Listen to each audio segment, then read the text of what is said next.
and welcome to Unstoppable Stories That Move, a podcast with a purpose. Our mission is to raise money for medical research while shining a light on ordinary people who do extraordinary things, from everyday athletes and artists, scientists and survivors, caregivers and changemakers. These people relentlessly pursue their dreams, pushing through pain and setbacks. But why? Why do they do it? And what makes them unstoppable? I'm your host, Sally Hed Dahlquist. You can hear my story in episode 1. And now, stay tuned to listen as these seemingly normal people share their stories of resilience and inspire us to keep moving forward. Let's get to it.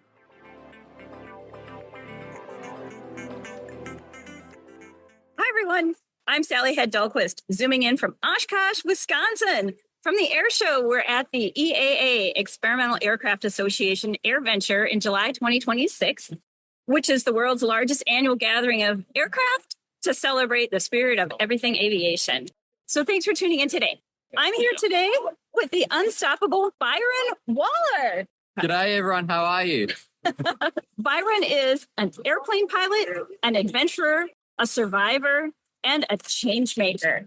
Byron is the youngest pilot to fly around the world at age 15. You can tell he's still a youngster at this point. He's also a survivor, and he knows exactly what it's like to be sick, stuck in bed, while dreaming of life outside of the hospital. Today, Byron is making his dreams come true and managing risk, everything that comes with risk, by flying and his medical condition. So Byron is also a man on a mission, raising money for medical research to help other kids like him, like me, and countless others to get a second chance at life. And that's what being unstoppable is all about. So let's hear from Byron. How are you? Thanks for squeezing me in here today. Thank you very much. It's great being here, and it's an amazing air show. Can't wait for Oshkosh. Day one, what an amazing start to it. Looks like the smoke might clear through this afternoon, so hopefully it'll be a beautiful air show this week. Looking forward to it and all the events coming up. Yeah, it's been burning in Canada. There are a lot of fires in northern Canada, and the smoke has been coming down through Minnesota and Wisconsin. Even yesterday, when Cirrus had their fly-in, they were supposed to come at 10. Yeah. But because the smoke was so thick, they didn't come in till 3. Yeah, exactly. So are you flying at all during this event? I won't be flying during this event, but next year I'm going to try and bring Zulu Mike Delta across to the USA. Hopefully get it into Oshkosh 2027. Be pretty cool. Oh, and we should give a plug. We're here at Sling Aircraft. Exactly. Do a little pan around here. Here's a Sling high wing behind us. Is that similar to the plane you're flying? So that's the high wing version of the plane I flew around the world. Mm-hmm. I flew the low wing version, which is just behind it over there. That just came in from Africa, actually. Oh, yeah. So we're filming this outside today. It's very fun. So you are the youngest pilot to fly around the world. And you said that really wasn't your goal. I mean, setting that world record was just kind of an afterthought. Yeah. What does it really mean to you? So the real goal was to show kids around the world, especially those facing illnesses or challenges, that they can find a dream and they can achieve it, whether it's achieving that dream, finding a hobby and finding somewhere in that industry to sort of look for, start spotting planes, all sorts of stuff. And it's just about going out, finding something you want to do and achieving it. And it sort of came when I was really sick in hospital for about 13 years of my life. I thought, how do I give back to this? So after I started flying, I was like, there must be a way to be able to show people around Australia that there's a way to overcome your sicknesses, overcome whatever you're going through and find that dream. So I decided to take up flying when I was 13. And then when I was 14, I decided to fly around Australia, make it a mission around Australia, show kids around Australia they can find that dream, find that passion. So from there, I kept on flying and flew around Australia, showed people around Australia. And then I was like, how do I make this a global mission? Show people around the world they can find that dream, achieve that dream.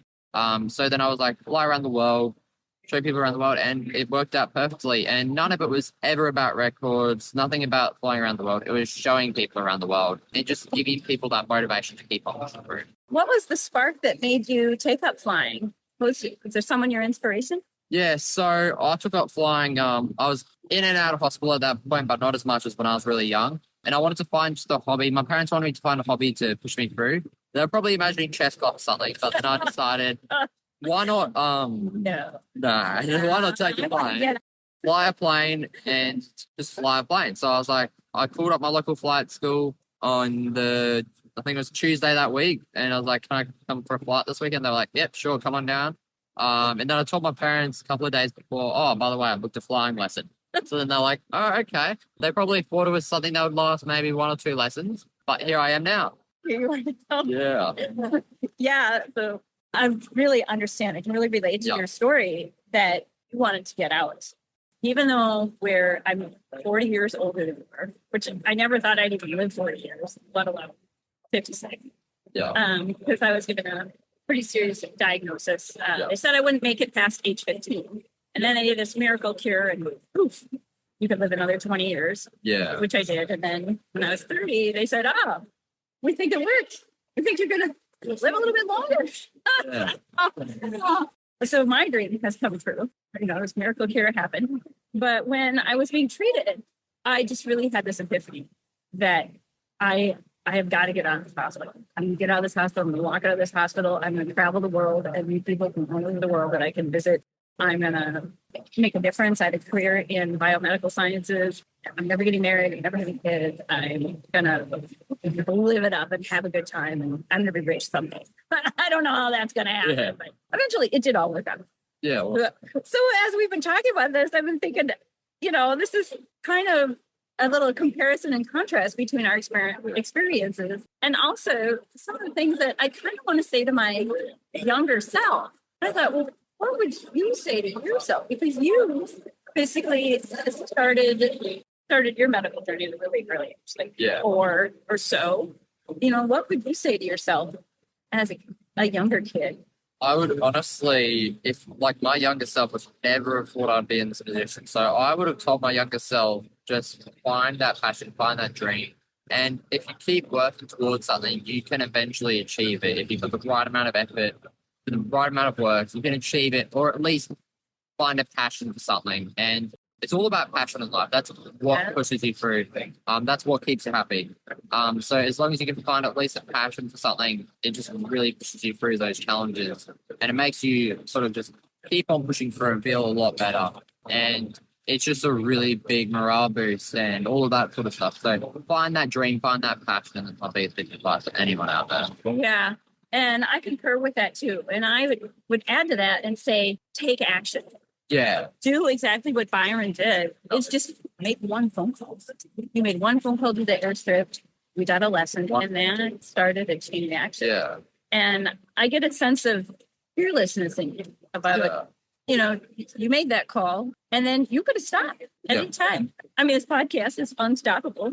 Yeah. People can stop. You could have stopped. Tell me about how you kept going. So I kept pushing through because I saw my younger self and me as I was flying. So whenever there was challenging moments, it got hard, the theory got hard, flying got hard. I always thought of myself when I was younger and what my younger self would have thought of me as where I am now, how much they would have been inspired by me.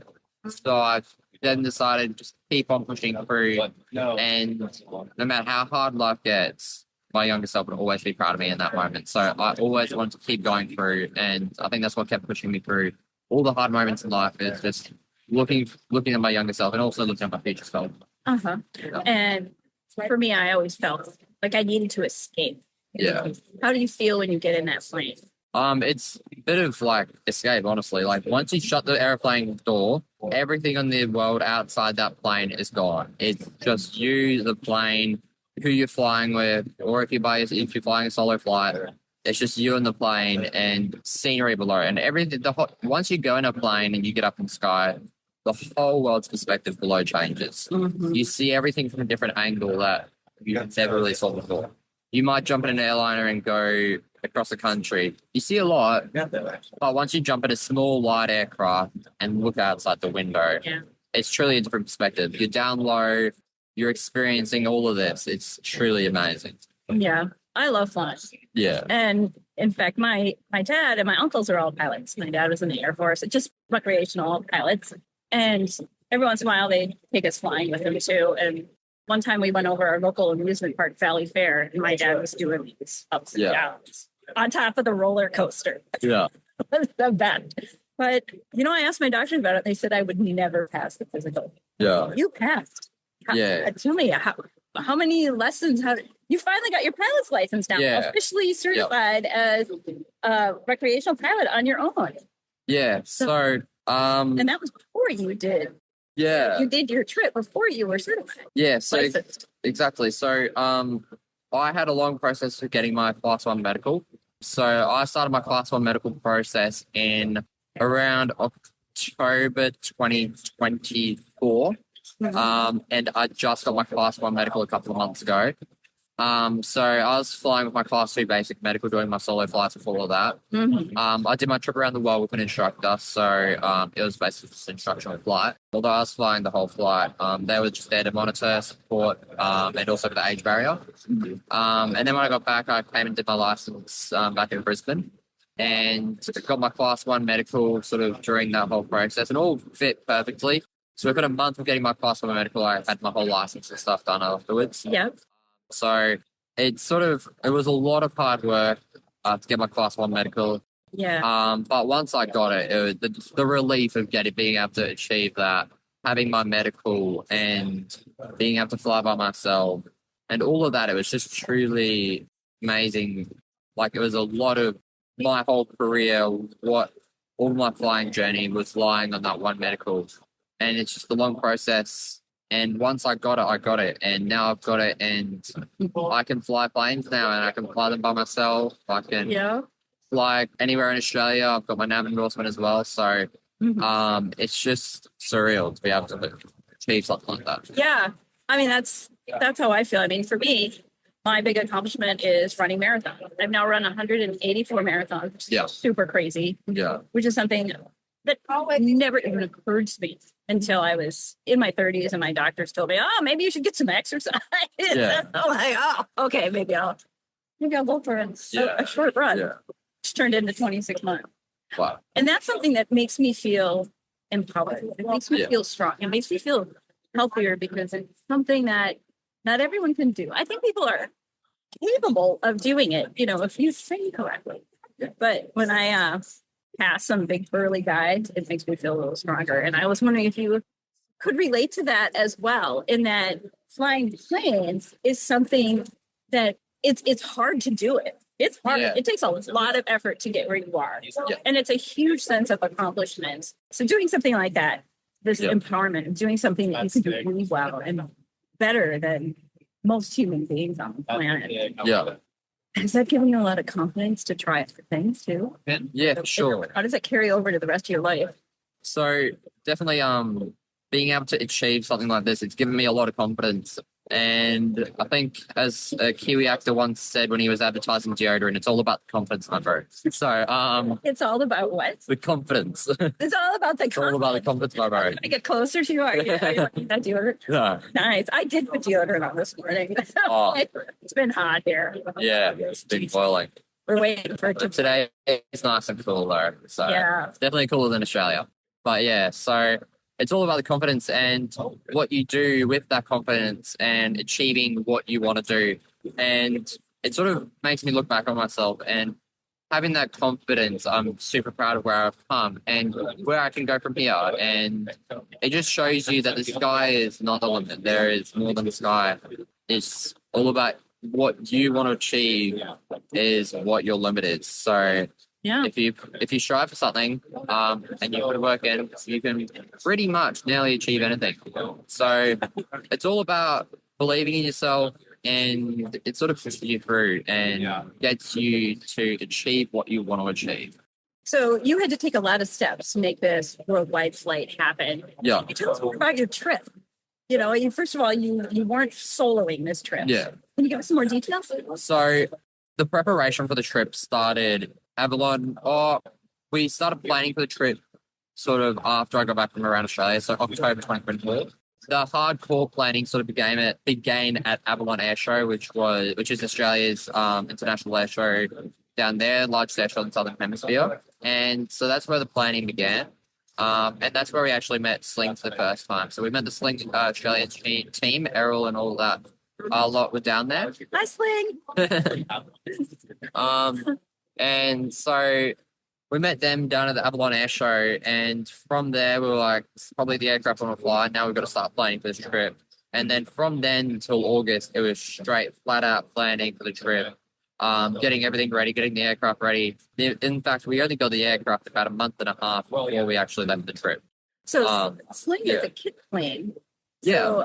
So did you guys build it? Because that seems like a lot. You went from 13 to your first lesson to flying around the world 3 years later, within 3 years. Yeah. Pretty quick timeline. So we didn't build the plane because we had 9 months to prepare. We were looking at building a plane. We would have loved to build a plane. If we built one, we probably would have built the Sling High Wing. Yeah.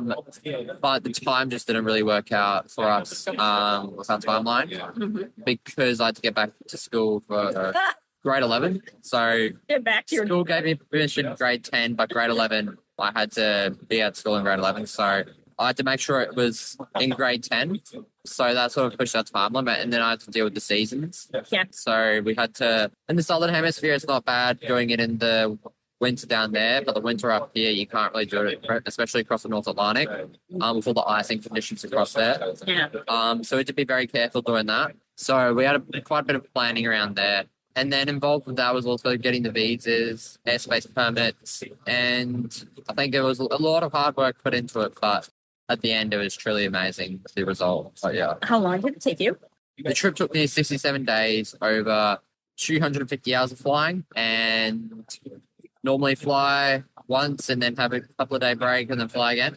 It really depended on what the legs were. If it was a short leg, we might do multiple in a day, depending. We try to do shorter legs when we can because that allows us to sort of stretch our legs, get out of the plane, all sorts of stuff. So, yeah. Yeah, because the Sling planes are pretty small. Do yours have 2 seats, 4 seats? So we've got a 4-seater Sling. We've got a Sling TSI. So we took the back seats of the plane out and then we replaced it with a turtle pack. Yeah. Which is a fuel tank extended range. So that brought our range from roughly about 1,000 nautical miles nil wind to about 2,400-ish. And then we had a bit of a tailwind while we were. So we would have liked to do the trip across the Pacific up at about 16,000 feet. But the winds weren't that good up there, so we had to do it down low. So we did about 8,000 foot across the Pacific, which is pretty scary when you've got just water ahead for 17 and a half hours of just pure water. So compare that with a jumbo jet. They'll fly at 10, 20,000 feet, right? Yeah, so the jumbo jets, they fly up at about 32,000, which the Sling has gone up to. One of the Sling TSIs here at the... in LA at Torrance, they've taken one of them up to 32,000 feet, which is where all the airliners fly, which is pretty crazy. And that's been done, I think, a couple of times in some of these Slings. And the highest we went during the trip was 18,000 feet. That was somewhere in Asia. Can't remember exactly. Yeah, we were up at 18,000 for one of the legs. Yeah. And it just brings up the performance amazing. So... the air is thinner up there. We've got thinner air. We've got a turbocharger as well, so that kicks in as you get higher. So our true airspeed was 160 knots pretty easily up there. And we're only burning 25 litres an hour, 7 gallons an hour. So once you get into eco mode, you've really got good range, good speed, and good fuel burn. The Rotax engine is just amazing for it. Yeah, Rotax is a brand.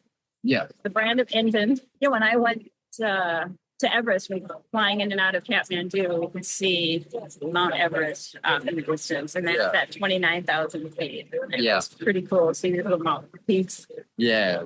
Crazy how high the mountains are, especially we did a bit of a USA tour coming in to Oshkosh. So we started at LA, went from Seattle, across the Rockies to this was Calgary. Oshkosh 2025. Oh, this was this year, yeah. So we commercialed across, but so we did that, and just amazing seeing how high the mountains here are. Like you don't have to go that far to see a mountain taller than the highest mountain in Australia. Highest mountain in Australia is 7,000 feet, but that's inland as well where the terrain lifts up. Other than that, it's pretty flat. So it's pretty cool to see how high the mountains here are. And it's just crazy how high the terrain is. And it's just so stunning how beautiful it is. So, like, just the scenery, the Rockies, When I was flying across America doing my around the world, we flew into the Grand Canyon. Yeah. And it's Very amazing cool. what nature makes. Like, it's something you can't make, humans can't make. Like, it's pretty Yeah. spectacular. Yeah. Yeah, I've heard there's a couple of canyons like that around the world. Yeah. Mexico, there's one in Russia, a couple of them that I'm curious about too. So you talked about your stops around the world, kind of going over your statistics here. Yeah. How many different countries did you visit?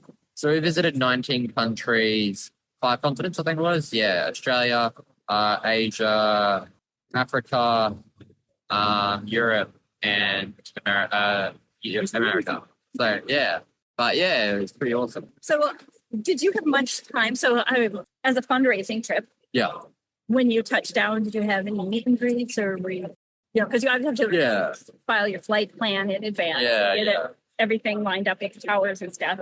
So were people meeting you there to do events? Yeah, so we've had multiple people come and meet us. We actually had someone fly from Norway down to the UK to actually meet us at one point. Yeah. And we had a few people drive a couple of hours to meet us. It was pretty amazing to see the passion people had for the trip, and the people who came long distances just to come and see me, to see the plane.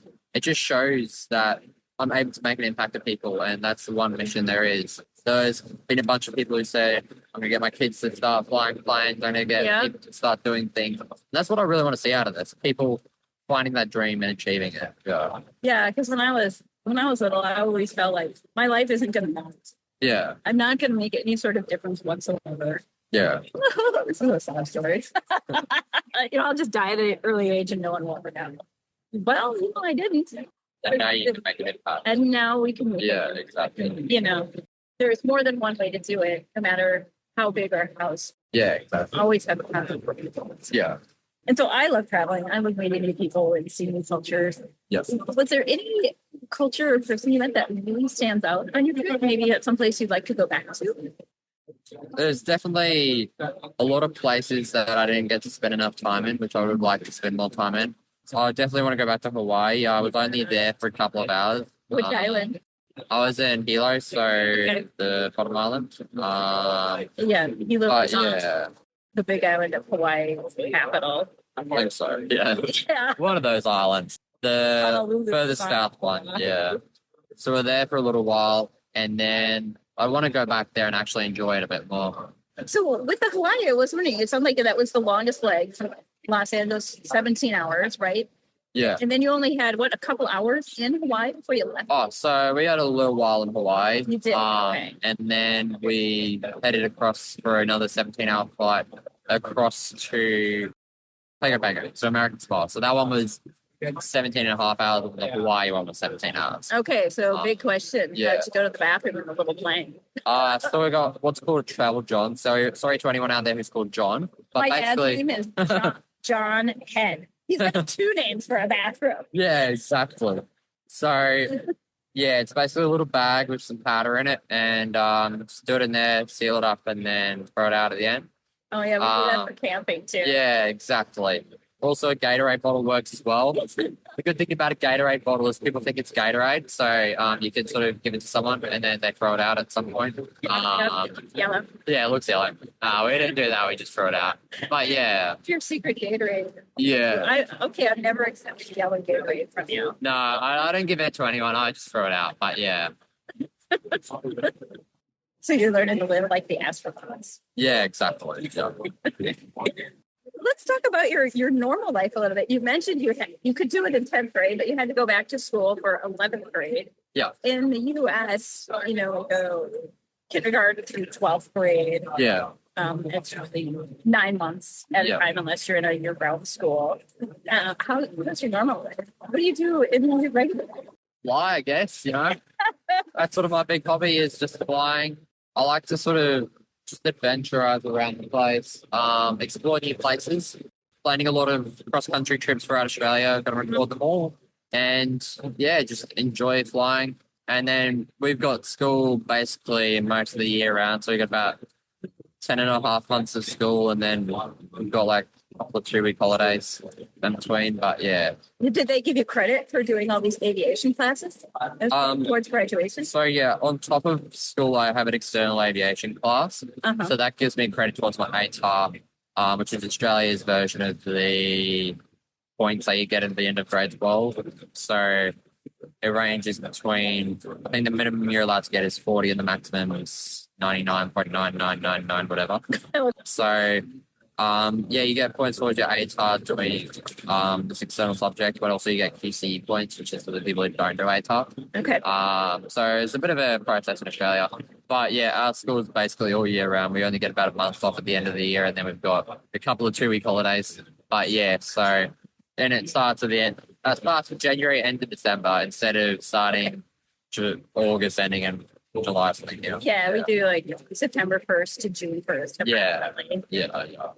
So we do January through, what was your school year again?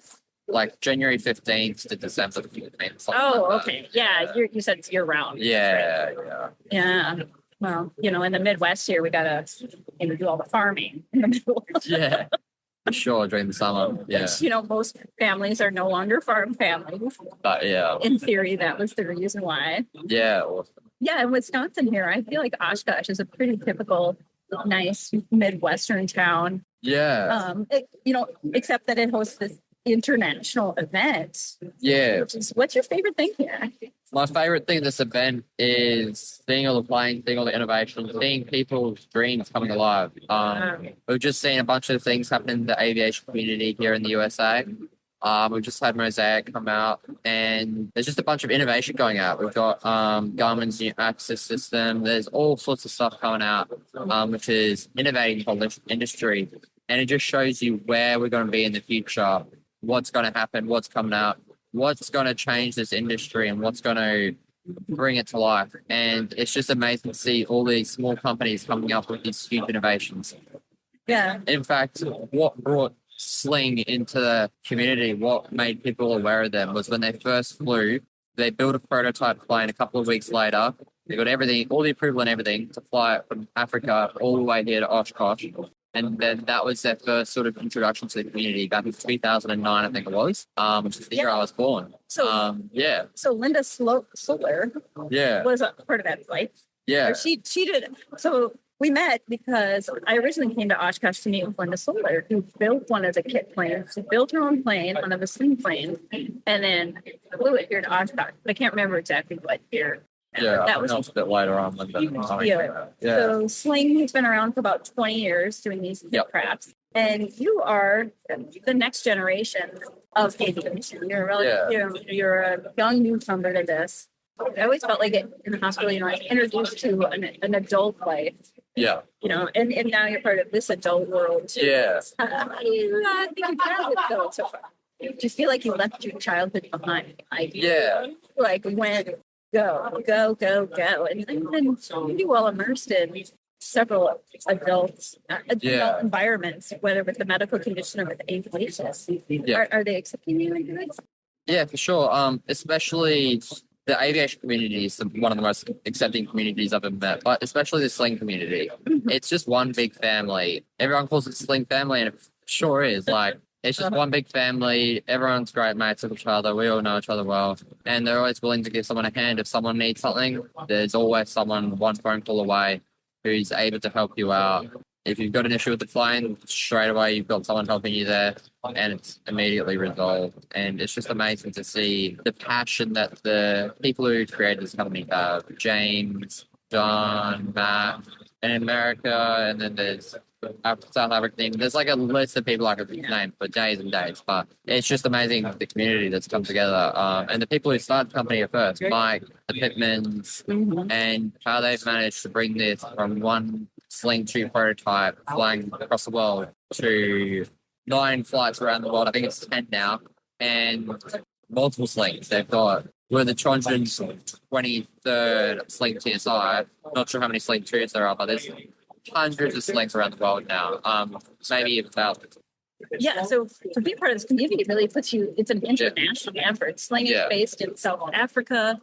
You're in Australia. Tell us about your hometown. So I'm in Brisbane, Australia. It's sort of one of the main cities in Australia. But basically, you've got a main city, then you've got about 18 hours for the next main city. But it's a beautiful place in Australia, just up the road from the Gold Coast and down from the Sunshine Coast. So it's amazing. Now driving, you're at the beach. Have you been to Snapper Rocks? Snapper Rocks. Is that on Fraser or South of Brisbane? maybe? I feel like I have. I can't remember. There's so many places around there, but yeah. I want to go there. Yeah, nice. Yeah. My car, my little dream car, with a little BMW, and it's called Snapper Rocks Blue. Oh wow, that's cool. 2020. Yeah. So I want to go. It's like this teal blue color, supposedly after the ocean. So I'm very intrigued by That's it. really cool. Yeah. I think it's like 3 hours south of Brisbane. I just looked it up the other day to see how close you were. Yeah, I thought that was on one of the islands. Yeah. If anybody's been to Snapper Rocks, let me know if you live there. Shout out to Snapper Rocks. Yeah. So do you get to the beach much? We go to the beach a couple of times a year. Yeah. Okay. There's like the Gold Coast is really great for its beaches. Yeah. We went to California the other day and we're like, oh, these beaches are nothing compared to what we've got. But yeah, it's really good for people who do beach surfing. Basically every kid's had a bodyboard at some point. Yeah. And yeah, it's just really amazing over there. Yeah. Yeah, Minnesota, we're lake country, 10,000 years. So Yeah. we're definitely water people. Yeah. Boats and swimming, but no surfing here. Yeah. Another thing too, did you know that we're twinsies? We share something in common. It's only a chance in 1 in 365. October the 13th? Yeah. Oh, wow. Crazy. Wow. So it makes me 40 years older than you. Oh my God. My God. Happy birthday for 13th of October. Yeah. Happy birthday. Yeah. So I got our horoscope. I'll read it. Okay. This is for October 13th. For this weekend, our horoscope says that Mars in Gemini aligning with Saturn, whatever that means, highlights new partnerships and collaborative opportunities for you. The moon moving into your sign invites you to focus on self, learning to stand strong on your own 2 feet and finding a harmonious balance between love and your responsibilities. Wow. Pretty cool. Yeah, for sure. So your horoscope tells you that you're learning to stand strong on your own 2 feet and finding a harmonious balance between love and your responsibilities. So it kind of reminds me of your parents in a way, in that, parents with sick kids can be especially overprotective. I know one mom who wouldn't let her kid go on a cross-country run because she was afraid he'd get hit by a Yeah. Just really scared of losing him. And it's all about risk, mitigating risk. Your parents don't want you to necessarily take to engage in a risky behavior, yet you are. So how do you reassure them that you're going to be okay? And yourself, even, Yeah. mitigating that risk? So I make sure there was a lot of nerves leading up to the trip from everyone in the family. But I trusted this plane. I trusted the people around me. I trusted the community that was helping me out.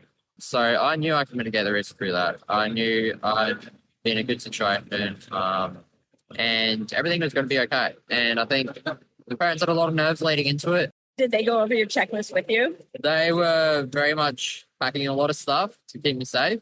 So, yeah, I added some weight, but oh well. Yeah. So, yeah, we had a lot of mitigation. We basically planned for anything that could go wrong, and we had a solution for it. So, basically, at the end, we had a solution to everything that could go wrong. We had a plan, and that's what made the trip go so successfully. We had a plan around everything. We were able to make sure it all went smoothly. Mm-hmm. And, yeah.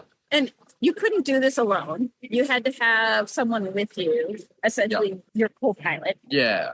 But you had to change co-pilots. It wasn't the same person. Yeah. How did you pick your next co-pilots? How'd that go? Yeah. How'd that go? They all had their own sort of commitment. So we prepared in advance the instructors for each leg of the trip.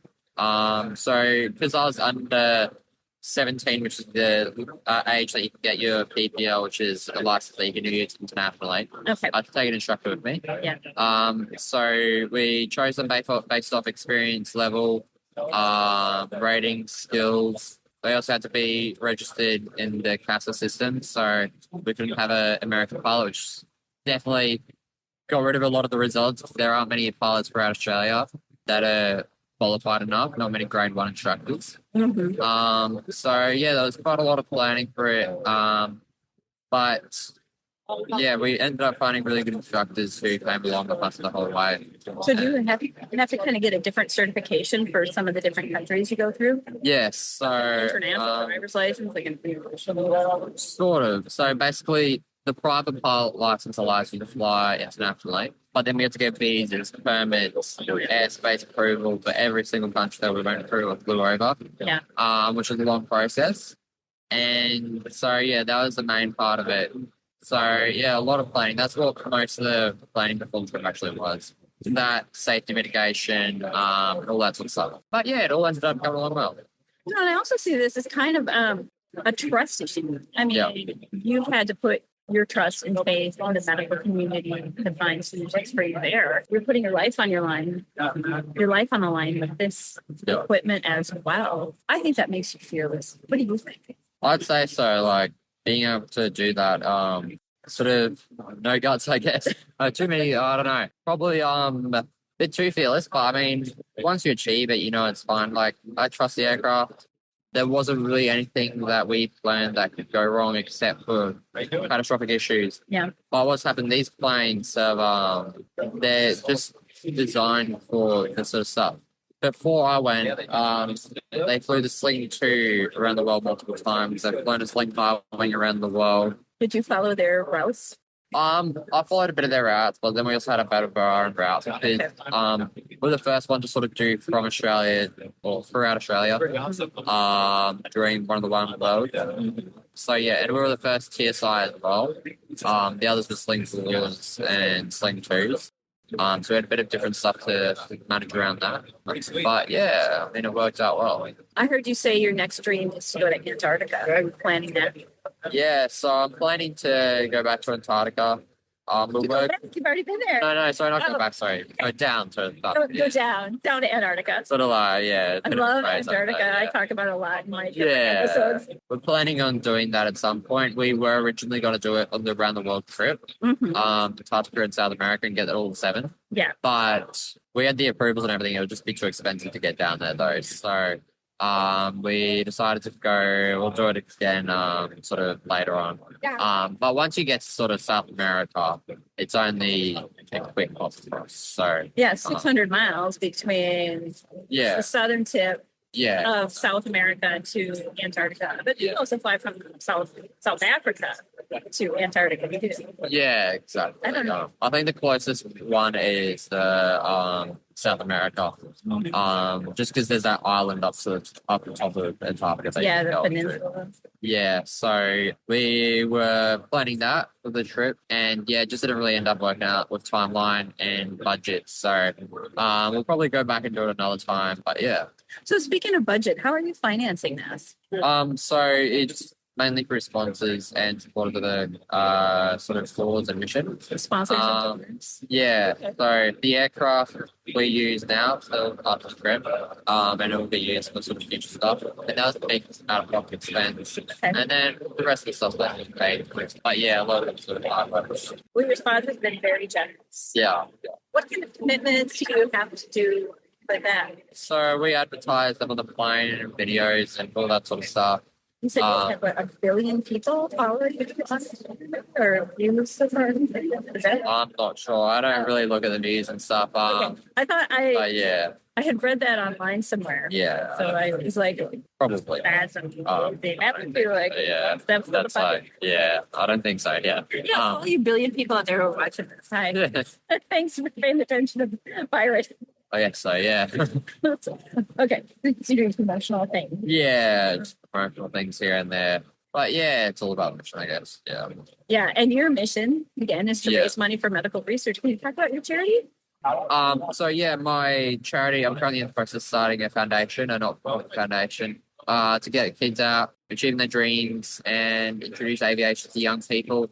So a bit of a mixed focus and aim on what we want to do. We're currently looking for charity beneficiaries to partner with, and just make it happen. You know, go for that dream and achieve it, and just make it a mission and keep on spreading the message, so that especially now in this current time we're in with social media everyone addicted to devices, Yeah. getting people finding their passion. It may be devices, people might be interested in that stuff, but also outside of that, if they've got a passion for something and just going out and exploring the world, really, it's got a lot to offer, which not many people really know about.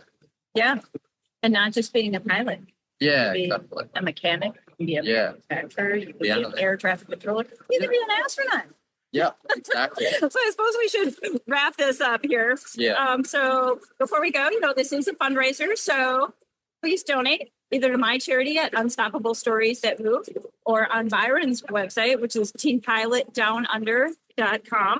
Yep. So I got two final questions for you. What is your purpose? My mission is to give back to people, show people around the world they can find a dream. And my one purpose is that one person is one kid and getting them to be able to go out and find that dream. And lastly, what makes you unstoppable?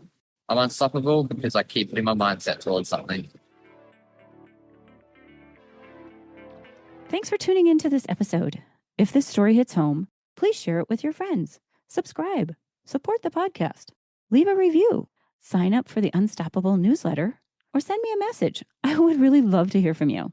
And if you want to do something even bigger, donate now. Support our mission to raise $1 million for medical research. You can donate online at unstoppablestoriesthatmove.com or mail a check to P.O. Box 12, Afton, Minnesota 55001, USA. We can't get there without help from listeners like you. Together, we can save lives. I'm your host, Sally Hed Dahlquist. Thanks again for listening and keep moving forward.